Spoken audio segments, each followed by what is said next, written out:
যেটা অবশ্য আগাম কথা হচ্ছে, আমরা জানাবো আপনাদেরকে। আমরা তো আগামীকাল একটা সমাবেশ করতে পারি আবশ্যকতা সময় মতো। যে এখনো যারা এখন এই বিভিন্ন প্রতিষ্ঠানে প্রতিশোধমূলকভাবে অগ্নিসংযোগ করছেন, লুটপাট করছেন, বাড়িঘরে হামলা করছেন, এটা দয়া করে অবিলম্বে এই মুহূর্ত থেকে বন্ধ করুন। যারা এটা করছেন তারা কেউ এই আন্দোলনের লোক নন, তারা সবাই কিন্তু আপনার যারা আন্দোলনের বিরোধিতা করেছে তারা এবং তাদের লোকেরাই করছে। এই বিষয়গুলো আমাদেরকে একটু মনে রাখতে হবে এবং সেইভাবেই আমি আপনাদের মাধ্যমে সারা দেশবাসীর কাছে অনুরোধ জানাচ্ছি।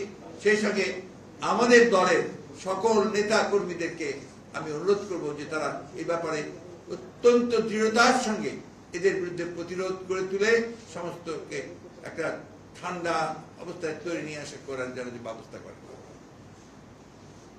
দ্বিতীয় জিনিসটা যে পরবর্তী যেটা অত্যন্ত জরুরি, আপনারা জানেন যে গতকাল আমাদেরকে রাষ্ট্রপতি ডেকেছিলেন বিভিন্ন রাজনৈতিক দলকে এবং সেনাপ্রধান এবং তিন বাহিনীর প্রধানরা সেখানে উপস্থিত ছিলেন।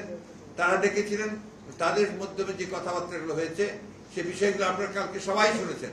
আবার আমি একটু রিপিট করতে চাই যে সেখানে শহীদদের জন্য দোয়া করা হয়েছে এবং তাদের পরিবারদেরকে যথাযথ আপনার ক্ষতিপূরণ দেওয়ার জন্য তারা অঙ্গীকার করেছেন।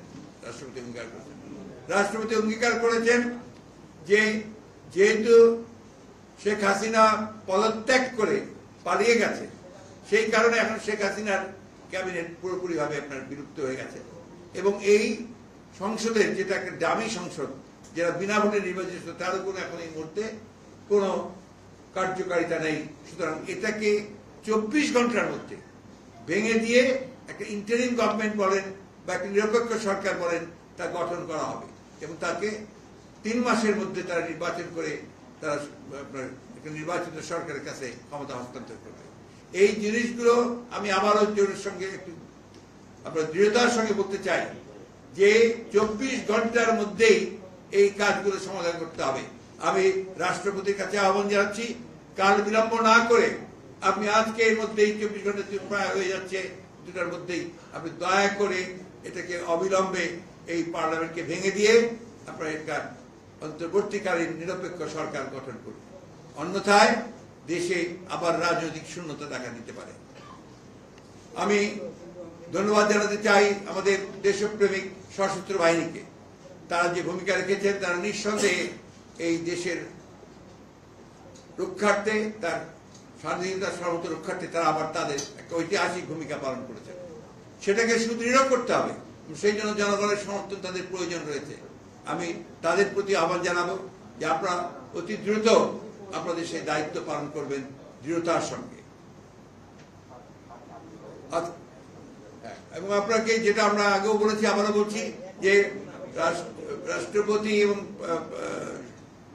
সশস্ত্র বাহিনীর প্রধানেরা তারা সবাই একমত হয়েছেন যে তারা অবিলম্বে তারা দেশনেত্রী বেগম খালেদা জিয়ার মুক্তি দেবেন এবং সেই সঙ্গে আমাদের যারা এই আন্দোলন চলাকালীন সময়ে মিথ্যা মামলায় যাদেরকে আটক করা হয়েছে তাদের সকলকে মুক্তি দেওয়া হবে।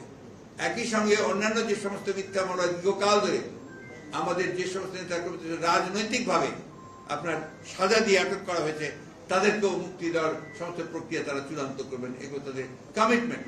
সুতরাং আমরা আশা করব এই বিষয়গুলোতে দ্রুততার সঙ্গে হবে। একই সঙ্গে আশা করব যে সমস্ত গণতান্ত্রিক শক্তি আজকে ঐক্যবদ্ধ হয়ে অর্জিত যে সাফল্য সেই সাফল্যকে সুসংগত করবার জন্য তারা সবাই তাদের নিজ নিজ ভূমিকা রাখবেন। এটাই আপনাদেরকে আমি জানাতে চাই। ধন্যবাদ আপনাদের। এবং আরেকটি কথা বলি,